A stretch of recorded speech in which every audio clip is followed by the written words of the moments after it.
Sejam todos muito bem-vindos ao Carreira e Negócios. Meu nome é Paulo Martins e é meu trabalho nesse canal entrevistar alguns dos melhores profissionais do mercado.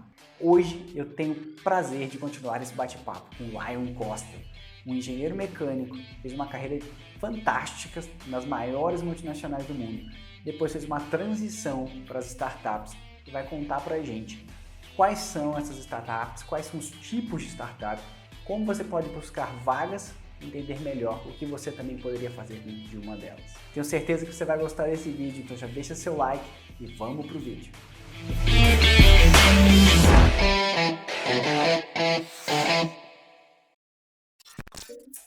Lion, eu sei que você já trabalhou em diferentes empresas, em algumas startups.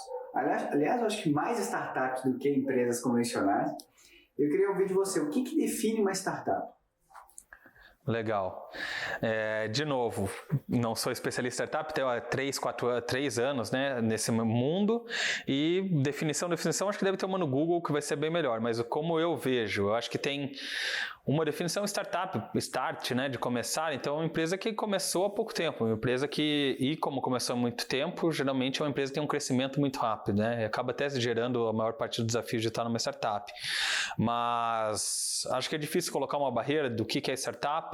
As duas mais conhecidas acho que seriam essas, uma de tempo de existência, alguém pode considerar uma loja talvez uma startup, uma empresa de um produto físico uma startup, mas desde que ela tenha pouco tempo de existência, esteja num crescimento muito rápido.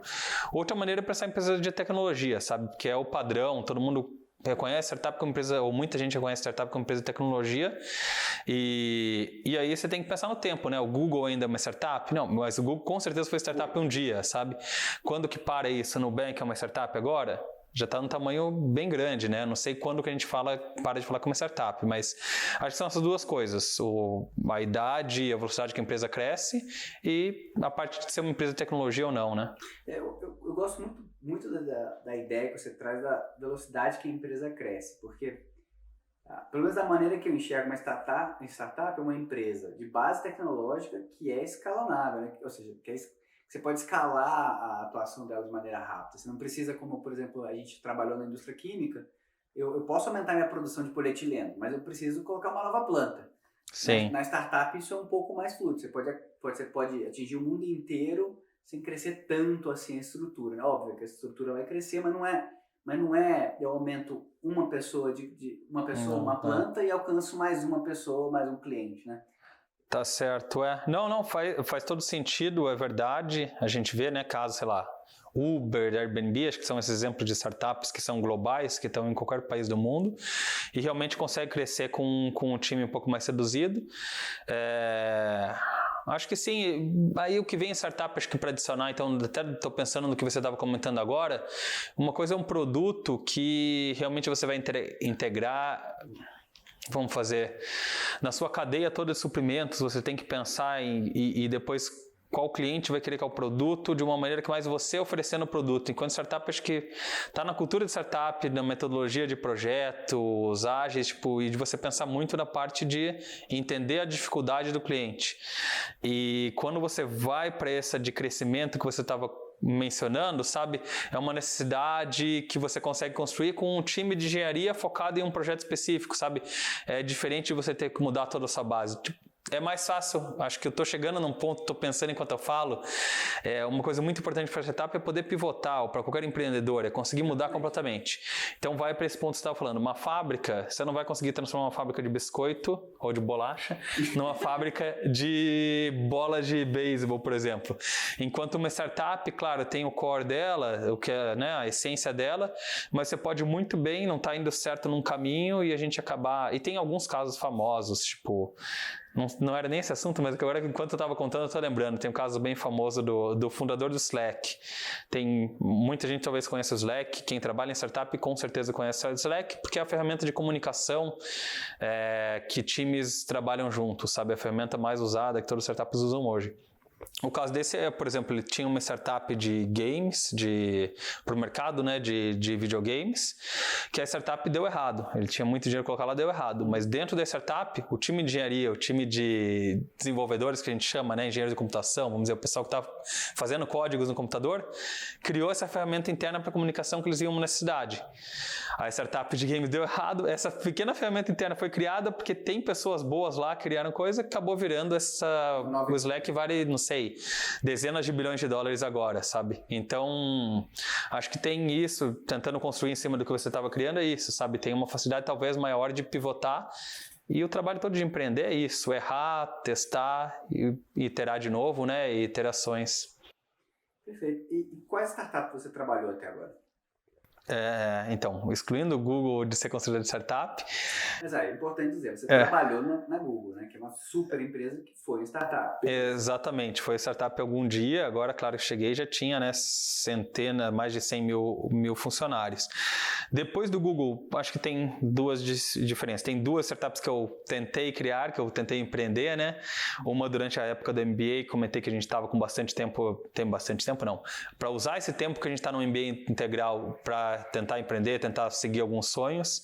Então foi uma startup que eu tentei fazer de vender produtos dentro do Uber, né? Enquanto o Uber está dirigindo, você fazer uma integração para ele poder vender chocolate, poder vender outra coisa que a gente pensa, falando mais camisinha, engove, coisas que as pessoas que estão no Uber geralmente podem precisar. Precisar de última hora. De última hora, uma bala, alguma coisinha assim. Então a gente tinha um aplicativo, desenvolveu um aplicativo, contratamos um time de fora até para fazer isso. Eu tirei a carteira de motorista de Uber, até a carteira para poder dirigir Uber, para fazer alguns testes.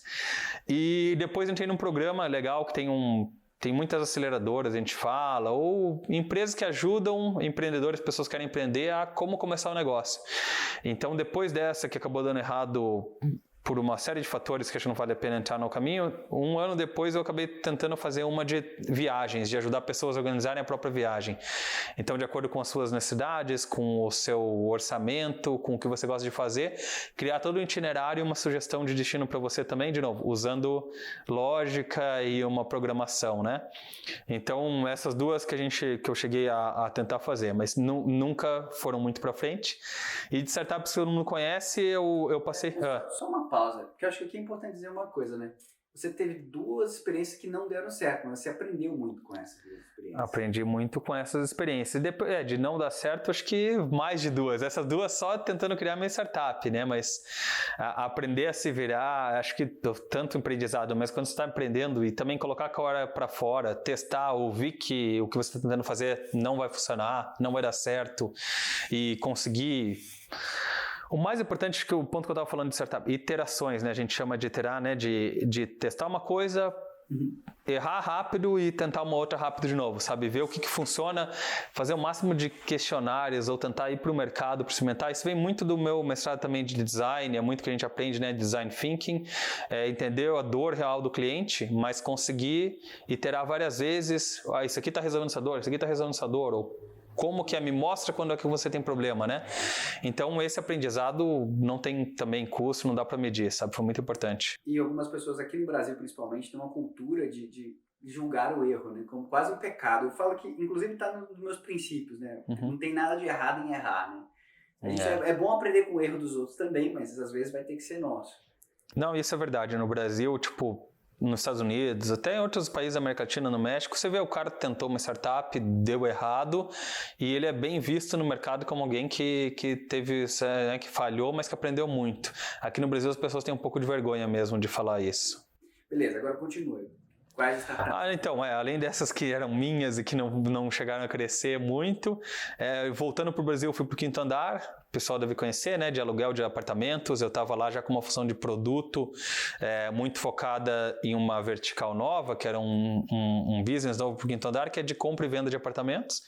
E depois disso também passei pela RAP, que também acho que o pessoal conhece, né, de entregas, e estava também cuidando de um projeto novo, de criar esse projeto de entregas ainda mais rápidas, né, que quem está vendo o RAP Turbo agora era o que eu estava também cuidando lá, de novo na função de produto. Gerente de produto, seja. Então, para falar a verdade, essa é uma diferença grande de gerente de produto que eu era Na DAO, depois no próprio Google e agora em startup. Produto em startup está muito ligado à função de tecnologia, né? Enquanto produto na DAO eu falava que eu tinha umas fábricas que eu era responsável e no Google era mais o orçamento e a estratégia de criar um produto de tecnologia. Produto em startup está, de novo, é uma mistura dos dois, é lidar com todos os stakeholders, que eu sempre esqueço o nome, como que é? Pessoas-chave, né? Todas as pessoas-chaves e outros departamentos que estão envolvidos, cuidar da vertical do resultado do negócio, mas também pensar qual que é a próxima feature, que é como que... Ferramenta, próxima função. Próxima função que a gente vai oferecer para os clientes. Imagina quem está acostumado usando aplicativo, cada botãozinho que você vê lá pode ser uma função diferente que a gente está oferecendo para o usuário, sabe? Então, o time de produto trabalha assim em ritmo de entrega a cada 2 semanas, é um ritmo muito rápido, geralmente de pequenas evoluções no produto de acordo com a demanda e com testes e com o que a gente vê de demanda dos usuários. Então, sim, estava como produto, a gente chama de gerente de produto, product manager ou depois como líder de produto, né, product lead, ou como líder de grupos de produto, mas sempre nessa função de produto como função bem generalista dentro das startups. Com a visão de... Nesse caso, você comentou de 2 semanas em particular, mas é como se fosse uma metodologia sprint, né? Você tem as... Geralmente, quase toda startup segue muitas metodologias sprint. Quem tem curiosidade, como veio isso, é muito do Spotify, que foi o primeiro também que muitas empresas se baseiam nesse modelo. Que sim, tem squads, né, multifuncionais. Squads, então, grupos de pessoas, muitos deles desenvolvedores, né, pessoas de programação, algumas pessoas de design e algumas pessoas de produto, pode ter pessoas de business, pode ter pessoas de dados, né, para entender também o que está acontecendo, e todas as pessoas trabalhando junto para entregar um resultado a cada 2 semanas, que seriam as sprints lá. Mas claro, tem empresas que são mais flexíveis com relação a isso, não colocam esse ritmo de 2 semanas, tem empresas com sprints de 1 semana. Eu trabalho numa multinacional bem grande, mas em certos projetos a gente usa a metodologia sprint também. Legal. Então, assim, é difícil integrar, né? Porque às vezes você tá com uma metodologia que é super rápida do ponto de vista tecnológico, mas quando você tem uma planta uma planta industrial que tem que ser movida, ela já não funciona tão bem. Não, eu concordo, é legal saber que tem multinacional usando, agora dá para entrar, né, na metodologia de Scrum, Kanban, só que acho que também no assunto para outra conversa para a gente entrar, mas basicamente é isso e produto tem essa responsabilidade dentro do startup, sim. Mas com certeza é uma conversa que eu queria ter com você separado, eu acho Boa. que isso valeria a pena te gravar uma aula disso separado. Mas, e aí, conta um pouquinho da Clara, e qual a sua função e seu time na Clara, eu acho que isso é importante. Não, você perguntou as startups que eu estava, então foi isso, né? Foram 2 que eu já passei, eu não falei, agora eu estou na minha 3ª startup. A ideia nessa vinda para a Clara é, de novo, o que a gente estava falando sobre trabalhos muito bons, onde todo mundo quer estar, assim como o Google talvez tenha sido o lugar que todo mundo pensaria em estar. Aqui no Brasil não dá para falar, sabe? Quinto Andar, por exemplo, é um exemplo de empresa que todo mundo quer trabalhar, pensando no mundo de startup, que cresceu muito rápido, que todo mundo conhece e que é uma startup que já deu certo, sabe? Tem startup, durante muito tempo da vida da startup, você não sabe se ela vai dar certo, ela pode continuar crescendo, conseguindo investimentos, mas startup já chegou o Quinto Andar e o Rappi já chegaram nesse nível e são empresas também muito boas, mas o que acabou acontecendo para mim, de novo, essa ideia do Google. Empresas já estão muito grandes e já que não deu certo as que eu tentei criar por conta própria, quem sabe eu vou entrar uma muito no começo, para ver esse impacto, sabe, desde o começo. Então, esse movimento eu fui atrás de fundos, de venture capital, né, que eu não sei como traduzir venture capital. É literalmente capital de aventura, né? Ou seja, a pessoa está investindo com risco. Exatamente, é isso que significa, mas são os famosos. Quem está um pouco no mercado já ouviu falar de SoftBank, talvez. Aqui no Brasil muito ouviu falar de Monax, Kazek.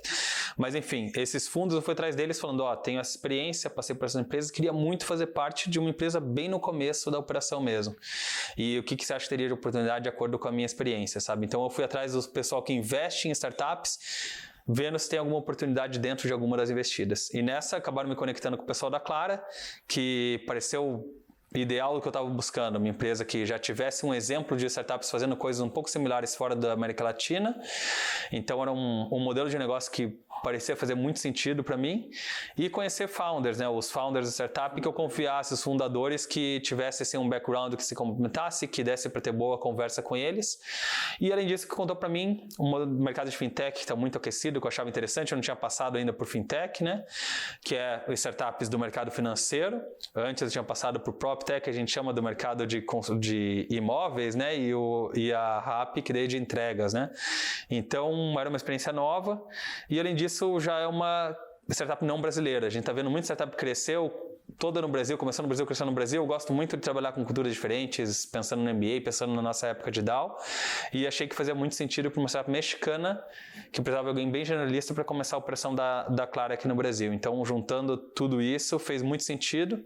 E estou na Clara já, vamos falar, 8, 9 meses. Beleza, mas me explica aí, o que a Clara faz de fato? Qual que é o problema que ela resolve?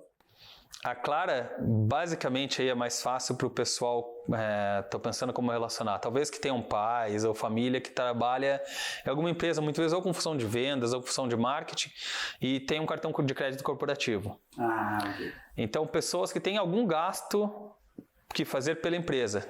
Tem algumas empresas que não dão muita solução e a pessoa acaba gastando no cartão próprio e depois pede um reembolso no final do mês. Tem empresas que dão cartão corporativo para os funcionários. O que a Clara faz é ajudar, não só esse gasto, mas outros gastos, mas ajudar a empresa a controlar todos os gastos. Todo o dinheiro que sair da empresa, a Clara quer te ajudar a ter acesso a tudo, com tipo 2 cliques, que é como a startup faz, então você não tem que entrar numa página para entrar em outra. Quem tem internet banking aí dos tradicionais, dos bancos tradicionais, sabe como que tem vários menus e você vai até achar o lugar certo. Então na Clara é um aplicativo e também um site que você consegue acessar todo o dinheiro que saiu da sua empresa, com no máximo 2 cliques você está na página e consegue ver cada pessoa quanto gastou, ou o time da Regional Nordeste, o time da Regional Sul.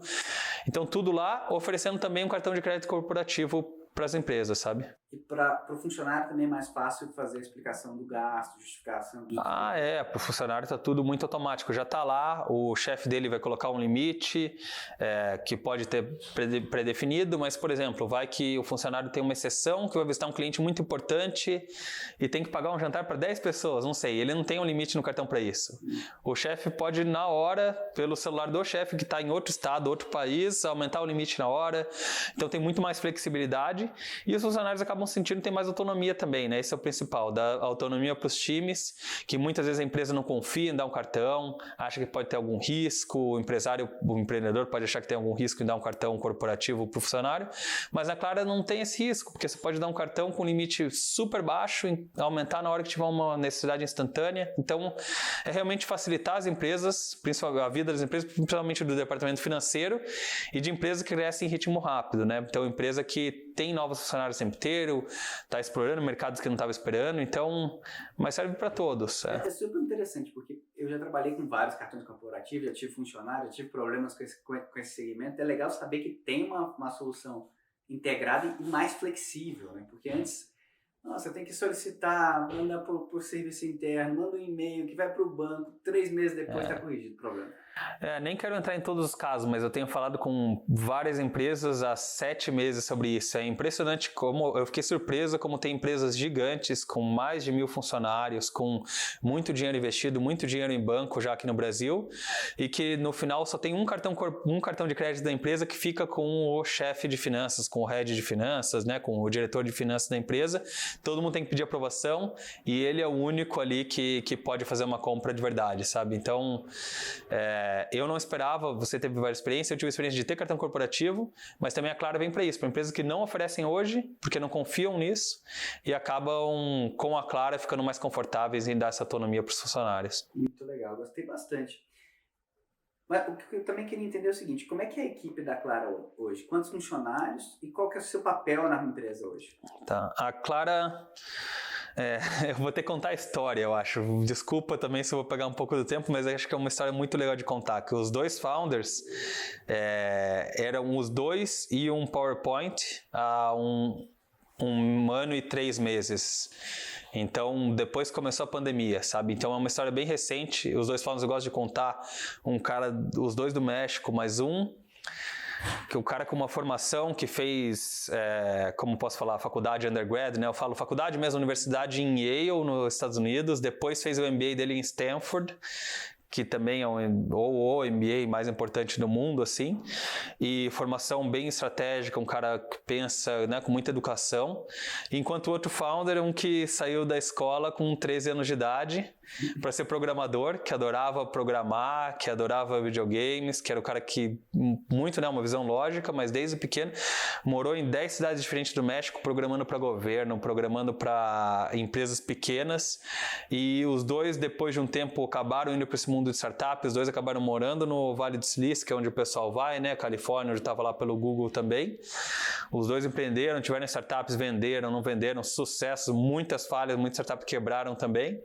Acabaram se juntando na startup de patinetes que veio aqui para o Brasil, naquela Green, que era de verde, que juntou com a Grow, virou Yellow, mas não como founders, eles estavam como diretores, né, um comercial e outro técnico, e se conheceram aí, falaram dessa dificuldade que as empresas têm de controlar os pagamentos, viram um exemplo de algumas outras empresas lá na Europa e nos Estados Unidos fazendo coisa similar, e viram que na América Latina não tinha nada igual.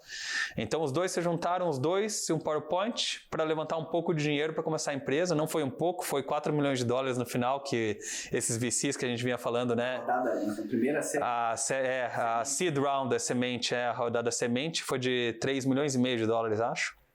Com já alguns fundos bem importantes aqui, o GFC, o Canary.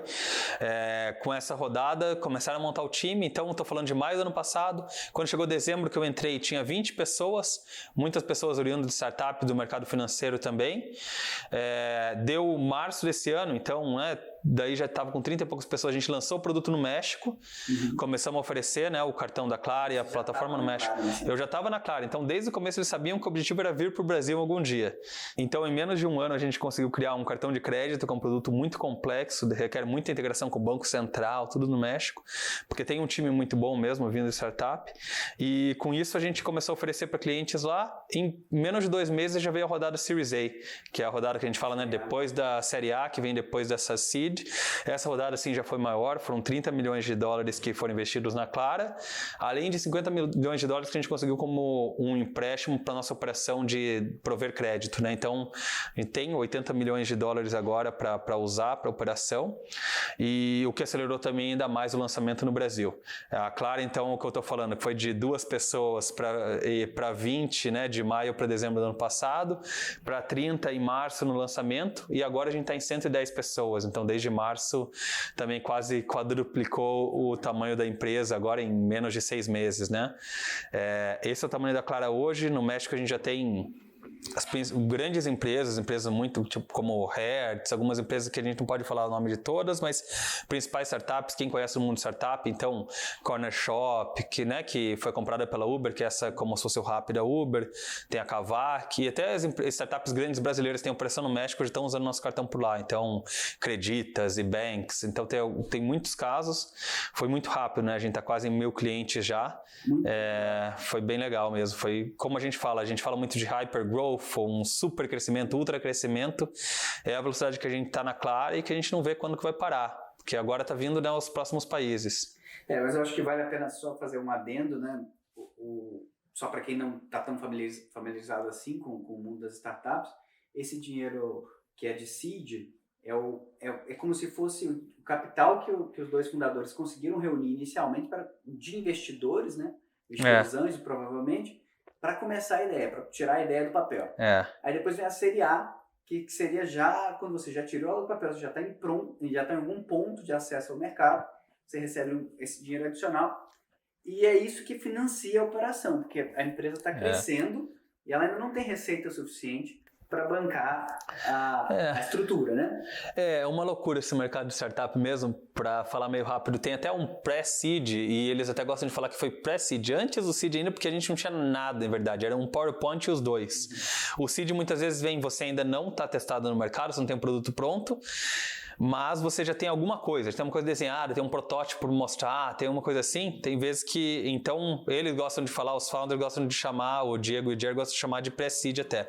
Mas é verdade, startup, ela pode até ter um faturamento, ter um dinheiro para funcionar por conta própria, mas não para crescer no ritmo que ela poderia, né? Tem muito mais potencial. Então, claro que no Series A ainda está bem inicial, um faturamento ainda é um pouco pequeno, mas quando chega nas próximas séries, na série B, série C, é muito pensando em expansão. Eu posso ter esse negócio e parar de crescer e viver como eu estou agora, mas se eu quiser virar uma empresa global, quiser oferecer todas as soluções possíveis para ajudar a vida do meu cliente, eu preciso de ainda mais capital e vai levantando mais capital desde que você vai mostrando o resultado, né? E é assim que funciona. Perfeito. Ok, tô entendendo o momento que a Clara tá. Como é que você tá nesse pacote? Qual que é a sua função? E como é que é seu time também? Porque eu acho que isso é importante. Você falou que a Clara tá vindo pro Brasil, tá há pouco tempo aqui, então eu tô imaginando que você tá construindo a equipe agora. Nossa, tem gente que gosta, você vê no LinkedIn, né, na rede social, né, de trabalho, muita gente comenta geralmente isso, que startup tem ano de cachorro, sabe? Então, multiplica por 7, acho que né, anos de cachorro. Então, é mais ou menos isso. Eu tô há 7 meses, seria como tá 7, 49, 50, né? Como tá há 4 anos aí na startup, porque realmente eu cheguei com a ideia de que a Clara viria para o Brasil antes de a gente já ter uma operação no México. Então, para falar a verdade, meu primeiro mês ou 2 foram criando CNPJ, criando canto em banco, toda a burocracia que a gente escuta muito que existe no Brasil, que é uma coisa que dificulta até a entrada, né, e o crescimento de startups aqui. Depois disso, eu tive que buscar muito quais parcerias a gente ia precisar, quais autorizações a gente ia precisar do Banco Central, tudo que a gente precisaria de legislação para conseguir funcionar. Então, conversar com escritórios importantes de advocacia, ter a opinião dos gurus aí de fintech, do mercado, né, de startups do mercado financeiro, que ajudam a gente muito até hoje. Depois disso, como que a gente ia fazer a nossa tecnologia, o que a gente ia trazer do México, o que a gente ia fazer localmente, sabe? Então, estou te falando que cada 2 meses mudava completamente o trabalho, mas é realmente como estruturar a empresa, sabe? E depois disso tem que pensar na estratégia de crescimento, ou desde então, né? Desde o começo eu nunca parei de falar com clientes, porque como eu já te falei algumas vezes, principal coisa de produto, principal coisa de startup, entender as dores do cliente. Então, conversar com empresas de diferentes segmentos, como funciona seu financeiro, como funciona a sua parte de pagamentos, de contas a pagar, quem que cuida, onde que estão os cartões, onde que estão os meios de pagamento, você usa em banco, como você controla tudo isso, como que você dá autonomia para os times. Então, ter as conversas para melhorar o produto foi acontecendo desde o começo do ano. Posso dizer que ultimamente o que está tomando mais do meu tempo realmente é recrutamento, né? Tentando achar as melhores pessoas, tentando achar talento para se juntar à startup, que é aquecido, é um mercado que todo mundo meio que está querendo participar também, mas também tem muita competição, né? Tem várias startups por aí, então conseguir achar o melhor talento, achar pessoas e conversar com elas para entender que esse momento da Clara é especial, é difícil, quase impossível uma startup que levantou tanto capital tão rápido quanto a Clara. No meio de uma pandemia, você já com expansão geográfica? Exatamente, estamos falando de Brasil, mas para falar a verdade também já estamos aí com operação para começar na Colômbia, estamos planejando Chile e Peru para daqui 3, 4 meses, então tudo muito rápido e é o momento para estar na startup, né? Pensando em você ver esse crescimento, fazer parte de criar uma coisa pequena e transformar numa coisa gigante que todo mundo vai reconhecer. Agora é a hora, foi isso que eu estava empolgado de vir para a Clara nesse momento e para o time da Clara do Brasil, o momento é agora, sabe? Daqui a 1 ano, espero que ela já seja conhecida e todo brasileiro já vai saber o que é a Clara. Então, mas você é o cara da Clara no Brasil. Você tá não fala assim. Principal aqui. Eu tô aqui como principal pessoa. Porque o Léo é muito humilde, ele nunca ia falar a verdade. Então, já tem que puxar a língua dele aqui. Vamos lá. Não. Como é que tá a estrutura? Você está começando a montar a equipe? Então, acho que isso é uma... Estou começando a montar a equipe, mas a equipe não necessariamente é para mim. A gente quer ajudar a trazer as melhores pessoas e muitas vezes é melhor, como eu venho falando para você, eu tenho falado algumas vezes, eu não sou especialista. Então, por que vai ter alguém que é especialista em tecnologia ou em desenvolvimento como parte do meu time, não como parte de um cara que entende muito de desenvolvimento e que está lá no México, sabe? Então, estou ajudando e criando esse time no Brasil, não necessariamente todo mundo do meu time ou... Posso não ter ninguém no meu time aqui no Brasil. O que importa é ter as melhores pessoas e com pessoas consigam dar a melhor direção possível para elas. Minha ideia aqui, ou o que eu tenho que fazer é fazer a Clara acontecer no Brasil e pensar na estratégia de longo prazo. Se esse time vai estar aqui ou como que a gente vai acabar montando, acho que é uma coisa que acontece até em outras indústrias. Vamos pensar a gente na Dow. A Dow pode ter um presidente regional, um presidente no Brasil ou da América Latina, alguma coisa assim, e não necessariamente as principais funções ou as pessoas estão como parte do time dele, né? Elas podem estar reportando uma pessoa especialista no mercado automotivo que está lá nos Estados Unidos, ou que está no México, ou que está em outro lugar do mundo, sabe? Então a Clara tem que ser criada assim, e a minha ideia de criar a Clara também é assim, sabe? Mas sim, a gente está falando meio rápido, acho que como funciona, tem 4 verticais grandes, qualquer empresa ou startup, e a gente pode pensar nenhuma em funções de back-office que ajudam a empresa a funcionar, então RH, advogados, a parte financeira, mas depois a gente vai para a parte muito importante para startups, que é a parte de produto e tecnologia, que é desenvolver, né, a parte de programar e criar soluções, né, criar o produto, a produção, vamos dizer, a fábrica de uma startup é a parte de produto e tecnologia. Depois tem a parte de operações, resolver todos os problemas e entender como que a gente vai fazer a parte logística quando tem algum problema com o cliente, e a parte de crescimento, que é o comercial e marketing, que a gente sabe bem, né, de conseguir fazer a venda. Então, essas são as verticais, e assim que a gente está construindo a Clara no Brasil também. Perfeito. Deixa eu só pegar o gancho então. Tem muita gente que quer trabalhar numa startup, você mesmo falou isso, e você está procurando pessoas. Eu queria entender quais são as características que uma pessoa precisa para estar numa startup. Tá. O que você está buscando nessas pessoas? E talvez seria legal entender, porque outras indústrias podem pedir outros perfis, né? Por isso que eu estou curioso para saber o que vocês estão buscando. Eu acho que startup é muito importante por essa velocidade, então a pessoa que está acostumada e se sente confortável num ambiente um pouco ambíguo, que a coisa é de um jeito uma semana, mas daqui a 3 semanas pode ser completamente diferente, tudo pode ter mudado. Não que a gente queira isso, mas é o que acontece quando você está pensando só no cliente e pensando no que é o melhor, né, para o seu usuário, no caso, né, que a gente chama cliente, muitas vezes em startup, em produto de tecnologia, é usuário, sabe? Quem usa o seu aplicativo, quem usa o seu serviço. Exatamente. Então, a pessoa tem que estar disposta, e não é para todo mundo, entender que existe essa ambiguidade e que tudo pode mudar em uma semana para outra, sabe? Então, e também que você precisa trabalhar em equipe. É uma coisa meio diferente. A startup está acostumada a trabalhar com ferramentas do Google, que todo mundo colabora ao mesmo tempo. O Slack é um outro caso que eu estava usando aí, que é uma ferramenta de comunicação que até substitui o e-mail em startups, porque assim todo mundo colabora no mesmo momento, todo mundo trabalha junto. Os documentos do Google são assim, não tem um slide seu, não tem uma coisa que você cria sozinho, e tudo é criado em equipe. Então, quem se dá bem com esse espírito de colaboração, de estar sempre se expondo, assim, não se expondo no sentido de todo mundo se ajuda, mas de você estar, né, trabalhando junto, e também de essa ambiguidade, acho. Então, diversidade até podemos falar também, né? Porque startup, querendo ou não, tem muita pessoa muito jovem, e para gerar um resultado mais inovador, a gente estuda muito isso, como eu falei, de uma mestrado de design, vem de diversidade que vai criar soluções diferentes, sabe?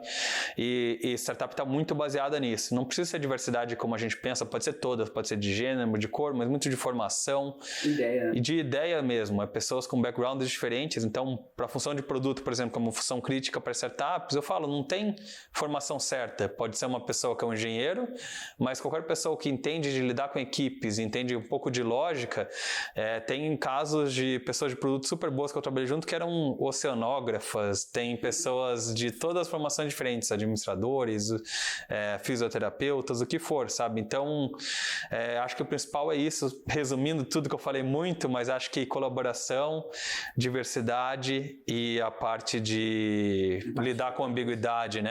Como? Empatia, talvez. Empatia, acho que o que a gente tem falado, né, com os outros stakeholders, acho que a quinta vez você me corrige, stakeholders. Pessoas-chave. Pessoas-chave da organização, isso é. Não, é perfeito. O que eu gosto da ideia da startup, apesar de nunca ter trabalhado em uma, é justamente isso. É que é mais fluido, mais rápido. Você tem que se adaptar. Eu acho que lidar com ambiguidade é algo que todo empreendedor tem que fazer. Então, talvez tenha muito de empreendedorismo também nos funcionários de uma startup, né? Sim, não, esse é um ponto legal, e sim, a outra pessoa que a gente sempre busca em startup é a pessoa que empreendeu, né? Pessoa que passou por isso, por essa experiência, como eu falei, mesmo que não seja um empreendimento de tecnologia, mas que seja um empreendimento próprio, que passou por essas dificuldades, teve que ouvir muitos nãos e também levantar a ideia, testar, errar e voltar. Eu acho que isso vale a pena falar, como eu falei, produto e design o core de uma startup, não a parte de criar a relação para os usuários, que a gente aprende de divergir, ter várias soluções, divergir, ter várias soluções, acumular, não, vamos tentar essas poucas soluções agora, deu errado, deu certo, voltamos a abrir para colocar mais funcionalidades dentro das soluções, então essa ida e volta até você chegar no produto final, sabe? E aceitar que faz parte esse erro, aceitar que faz parte tá errado muitas vezes, é uma coisa que a gente tenta testar até em conversas e ouvir histórias das pessoas que vêm para a startup, mas é uma coisa que vai ajudar, uma vez que ela está dentro, realmente vai ser um diferencial grande. Perfeito. Laio, você pode dar só uma pincelada, dizer para mim, mais ou menos, eu sei que tem inúmeros tipos de startup, mas quais são os principais tipos de startup? Porque todo mundo escuta falar de fintech. Eu acho que dá pra gente separar, vamos dizer, primeiro já daquela primeira separação que eu falei, tem startup de tecnologia talvez, né? Tem muita gente que considera também algumas não de tecnologia como startup, que é válido.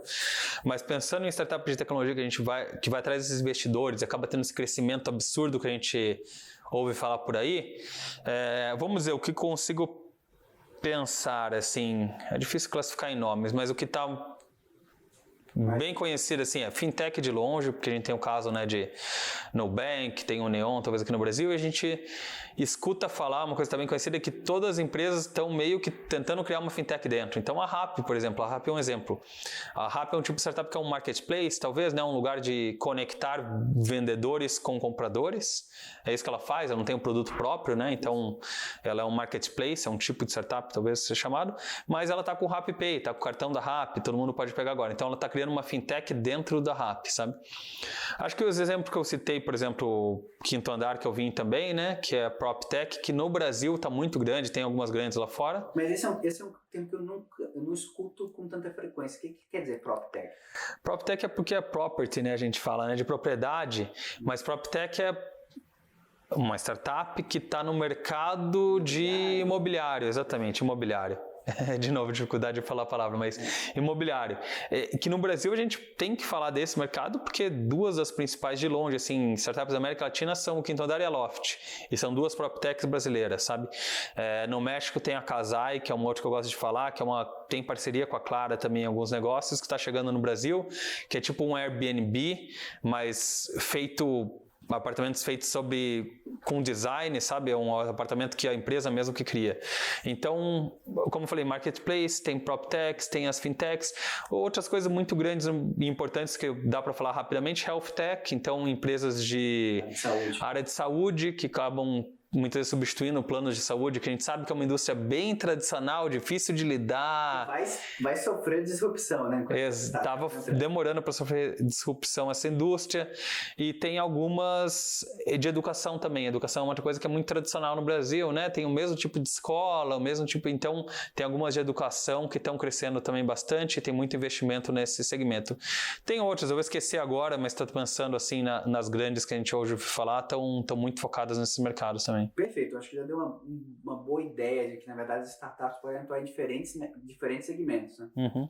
Lion, eu queria entender o seguinte, como é que uma pessoa que quer trabalhar na startup, onde ele vai buscar essas vagas? Porque não é no mercado convencional, né? Como é que você recruta? Como é que as pessoas podem entrar em contato com as startups que estão procurando novos funcionários?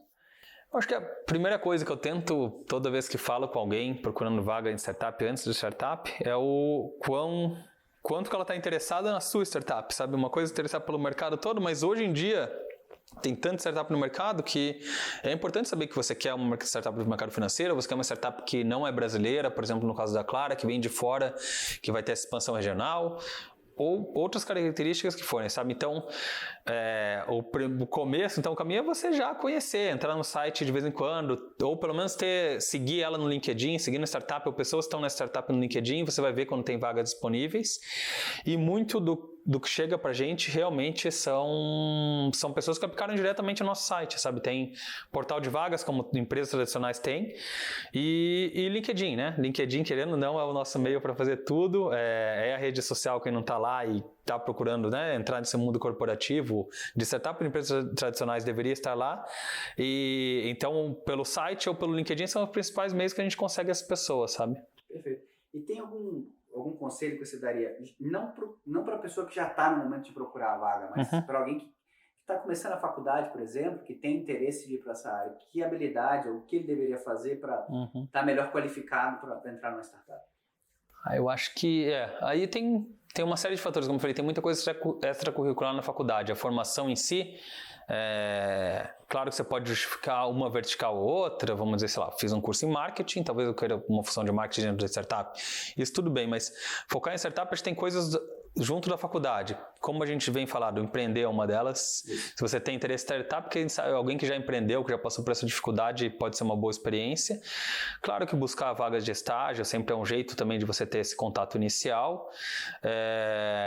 Tirando isso, eu acho que é realmente ter interesse genuíno, é o que eu venho falando. Então, mesmo que você não faça nada prático que está lá no currículo, mas quando você chegar numa conversa, e que vai ter conversa, porque você está se formando na faculdade, você poder mostrar todo o seu conhecimento do mercado de startup, mostrar todo o seu interesse na empresa, saber de outras que...